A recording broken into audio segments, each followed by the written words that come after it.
Hello everyone and welcome back to my channel, The Israeli. First, I would like to thank everybody who subscribed to the channel and everybody who's watching these videos and commenting. It's very important for the channel, and I would like for more people to see these videos. So if you like this content, please like, subscribe, share and comment below. It will help a lot. Okay, so today we're going to talk about Hamas.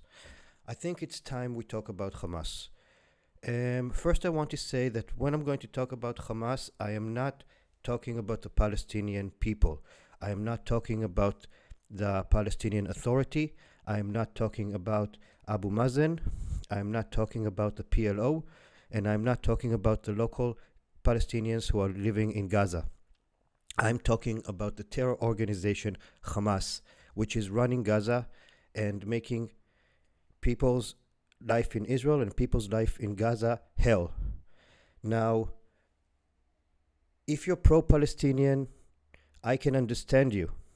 But being pro-Palestinian does not mean you have to be pro-Hamas. Being pro-Palestinian does not need to mean that you have to be anti-Israel.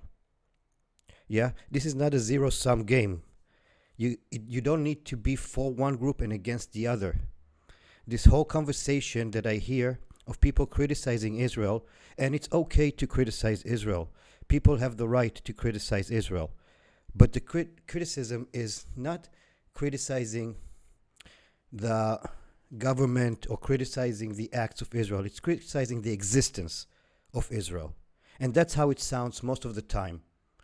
When Trevor makes it a zero-sum game that Israelis need to suffer as much as the Palestinians, otherwise it's not fair. Yeah, when John Oliver says that Israel cannot defend itself because it's not a fair game, and all those things, they are putting Israel's existence into question. And that's the problem. Criticizing Israel's actions is totally legitimate. Criticizing its existence, how do you want Israelis to react when you criticize Israelis' existence? How? Please let me know. How would you react if people criticized your country's existence, your people's existence, your family's existence? So it's okay that they prefer the Palestinians over the Israelis. It's okay if you think that Palestinians should have more rights than Israelis. It's okay, you can have all those opinions as extreme as you like. But to call into question the existence of a country, the existence of a people, especially when it's been done in the past to the same people, and 6 million of them have been murdered. So it's been done again. So many of you share things on Facebook and on social media and don't really think about it because, yeah, I'm pro-Palestinian, this post is pro-Palestinian, I'll share it. But you don't check what type of pro-Palestinian it is. If it's pro-Palestinian by getting rid of Israel, yeah, by wiping Israel off the map, then you're not on the right side of the map. You're not.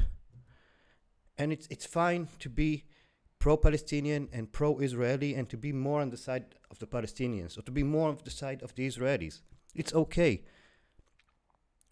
But the thought has to be that we're looking for a way for both people to live on that land, because whether those of you out there like it or not, on the Israeli side or the Palestinian side, both people are going to be there. Period. Yeah?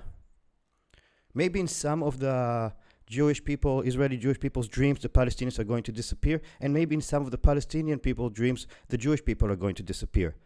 Dreams are nice, but in reality, nobody's going to disappear.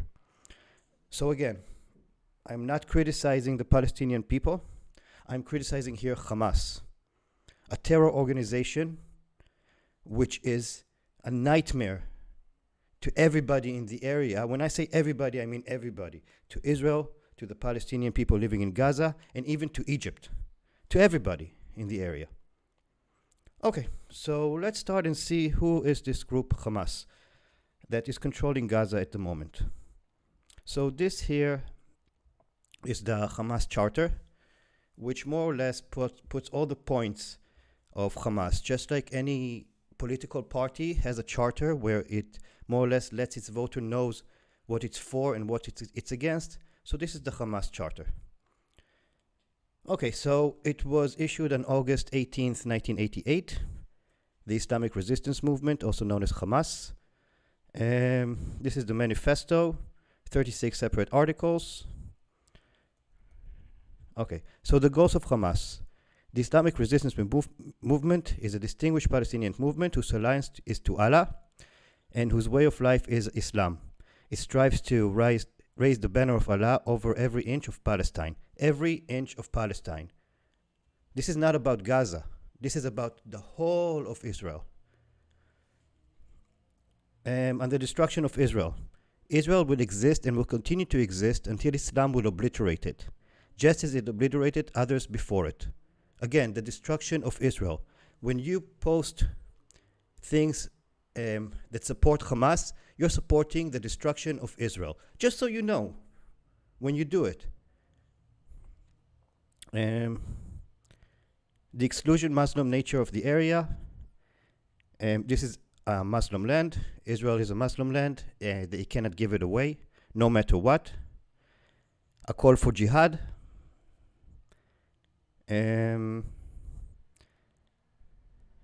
Ranks will close, fighters joining other fighters, and masses everywhere in the Islamic world will come forward in response to the call of duty, loudly proclaiming hail to jihad. This cry will reach to heavens and will go on being resounded until liberation is achieved. The invaders vanquished and Allah's victories come about. This is ISIS calling fighters from all over the world and come and join their jihad.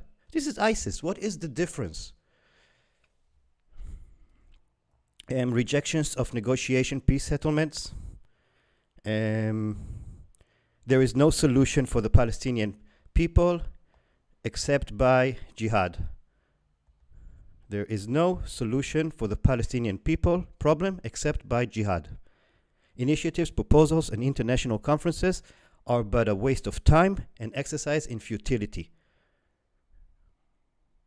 Yeah? Okay. Condemnation of the Israeli-Egypt peace treaty. Yeah? Egypt was to a great extent removed from the circle of struggle against Zionism through the treacherous Camp David agreement. The Zionists are trying to draw other Arab countries into similar agreements in order to bring them outside the circle of struggle, to stop the violence. Leaving the circle of struggle against Zionism is high treason. And cursed be he who perpetrates such an act. Let that sink in, people. Let that sink in. Leaving the circle of struggle, leaving violence against Zionism is high treason. Okay. Anti-Semitic incitement. The day of judgment will not come until Muslims fight Jews and kill them. Then the Jews will hide behind rocks and trees, and the rocks and trees will cry out, "Oh Muslim, there's a Jew hiding behind me. Come and kill him." This is from the Quran. Yeah? Yeah, look at this. This is all real. This is their charter. This is who we're dealing with here. This is who many of you support. Yeah? And you think this is helping the Palestinian people? You think this kind of thinking is helping the Palestinian people? Really? I want any one of you who supports Hamas to look in the mirror and ask yourself genuinely if this is helping the Palestinian people. If Hamas is helping the Palestinian people. Be truthful with yourself. Okay. Okay. This is here from Amnesty International. Human rights in Palestine. Yeah. So the Palestinian Authority in the West Bank and Hamas de facto administration in the Gaza Strip continue to crack down dissidents, including by stifling freedoms of expression and assembly, attacking journalists, detaining opponents. Torture and other ill treatments of detainees are committed with impunity. This is Palestinians against Palestinians, yeah? Women faced discrimination and violence, including killings as a result of gender-based violence. Lesbian, gay, bisexual, transgenders, and intersex people continue to face discrimination and lack of protection. In the West Bank, authorities made widespread use of administration detentions without charge and trial. In Gaza, civilians continue to be tried before military courts. Courts in Gaza hand down death sentences. Palestinians. Yeah, Israel has no death sentence, by the way. Palestinians armed groups in Gaza occasionally fired rockets in. Okay, this we know. Let's continue. Repression of dissent.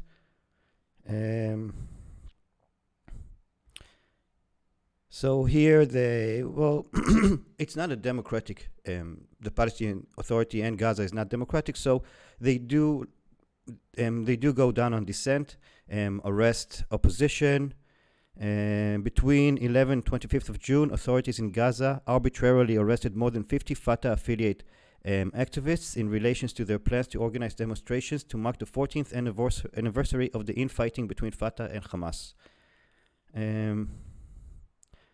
The Palestinian Center for Human Rights reported that most of the activists said they were tortured and otherwise ill-treated in detention. None of the detained were charged, and all were subsequently released. Excessive use of force. On 18th of June, security forces in Gaza assaulted members of the Wisha family in El Buresh refugee camp in the center of the Gaza Strip, where they tried to block the authorities from demolishing a structure that belonged to the family to open a new road. According to the El Mazan Center for Human Rights, security forces injured Handume Wisha, age 90. I'm sorry if I'm not saying the names correctly. I really am. And two of her daughters, all of whom needed hospital treatment. This is Hamas doing to people in Gaza. But nobody's talking about that, because when Hamas is torturing people in Gaza, that's okay, because people support Hamas. It's only when Israel is defending itself that come on. Torture and ill treatment, violence against women and girls. Here we go. Women and girls face discrimination in law and practice and were inadequately protected against sexual and other gender-based violence, including so-called honor killing. 19 women died in the West Bank and 18 in Gaza. 18 women died in Gaza because of honor killings. I didn't hear any of you talking about that. As a result of gender-based violence.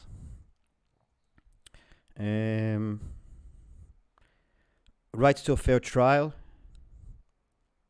Authorities in Gaza continue to try civilians before military courts. Lesbian, gay, bisexual, transgender, and intersex people. The civil society organization El Quos for Sexual and Gender Diversity in Palestinian Society reported that LGBTI people continue to be denied the freedom to exercise their rights, even though consensual same-sex relationships are not criminalized in the West Bank. That's in the West Bank. Meanwhile, Section 152 of the Penal Code applicable in Gaza criminalizes consensual same-sex sexual activities and makes it punishable by up to 10 years imprisonment. Yeah? Okay. Death penalty. They have the death penalty. In Gaza, Hamas-administered courts continue to sentence people to death and to carry out executions. Okay, so this is the human rights in Gaza. This is by Amnesty International, and you have to understand that it's hard to gather information about Gaza. So, okay, and now the last thing that we have to deal with when we're talking about Hamas is their motto. They have a motto, in case you don't know. Everybody needs a good motto, you know. So Hamas to Israelis: we love death more than you love life. Hamas TV to Israelis: we love death more than you love life. The price will be high, sons of Zion. All of Palestine is ours. There is nothing here for you but death. Yeah? So this is who we have to deal with. This is a terrorist group that is extremely religious. They are extremely violent. They push their agenda and their beliefs on the local people in Gaza, making their lives extremely difficult. Anywhere from professions that for example, just a small example, and I'm sure this is in other countries as well, you can find maybe, but barbers, hairdressers, male hairdressers can't work on women, for example. They can only work on men. And there are different things. Women have to be covered up, honor killings, and it's a big mess over there. It's a big mess. With Hamas, it's not possible to make peace. It's possible to come to a ceasefire, to what they call hudna, which is a ceasefire until they have power to strike again. Now again, I am not criticizing here the Palestinian people. I understand that they are in an impossible situation. I understand, and I think that Israel needs to start doing something regarding giving the Palestinian people hope for the future, to start investing, to start bringing in international groups to invest, to try to open the borders whenever possible, to reach our hands out in peace. Because even though Hamas loves death, we do not. Even though Hamas rides the waves of hatred, we don't need to follow that example. We do not. Just because they hate doesn't mean we need to show them that we hate them more. This will never work. There's a saying that says, an eye for an eye makes the whole world blind. And I agree with that. And we need to start speaking about a solution that brings both people into consideration, that takes both people into account, and that puts accountability on the powers that be. Now, anybody who's watching the internet during the last few days can see that everybody is asking for accountability from the Israeli government. Everybody. Yeah? But nobody, I haven't seen anybody asking for accountability from Hamas. Yeah? Where is John Oliver? No accountability for Hamas. In his little speech over there, he didn't even mention Hamas. That's not an important part of the context. It's not. Trevor Noah talked about Hamas, but tried to make them innocent, naive, and childish, which they're not. But the Israeli government got criticism from every single side of the aisle, and it's good. And it's good. They should be criticized, and hopefully this criticism will help end this cycle of violence faster. Hopefully. But nobody is asking for accountability for Hamas. People, because they hate Israel, they are pro-Hamas, even though when you go and you look at what Hamas is, how can you be pro-Hamas? How can you be pro-Hamas? Please, in the comments, write to me, how can you be pro-Hamas? I want to know. And how is being pro-Hamas serving the Palestinian people? How is it serving the Palestinian people? Please tell me. Because if you're saying Hamas are going to be the ones that is going to get rid of Israel, you're living in a dream, in a la-la land that's going to hurt a lot of people. And is hurting a lot of people. So it's time to stop this. It's time to reach out for peace. It's time to talk with those who want to talk. And that's more or less all I have to say. I know many people are not going to like this video because it's not criticizing Israel this time, even though I have a lot of criticism, and I did talk about it in other videos, and I will talk about it in next videos, but this time we had to deal with what Hamas is. Because enough is enough. I can't see people supporting this terror group that hates everybody. Yeah? If you that support Hamas go into Gaza, I don't know how long you'll survive there. I really don't. Okay? So let's reach out for peace, and let's support the people who want peace. Stop putting Israel's existence into question, because it's not going to cease to exist, and you shouldn't even want that. Why would you even want that? Is there any other country you want to cease to exist? Any other country, or is it just Israel? Are we just the lucky ones? Please stop that, because Israelis, when they feel like you're putting their country into question, of course they're going to be defensive, and you're pulling them more and more to the extreme militant side as well. And we don't want that. We want both sides to go back into a normal place. That's what we want. We want a normal life. That's all. Okay, so thank you for watching. Those of you who watched until the end, thank you very much. If you like this content, again, please like, comment, subscribe, and share. And I answer all the comments, if they're respectful, of course. And I'll see you in the next video. Have a great day. Bye.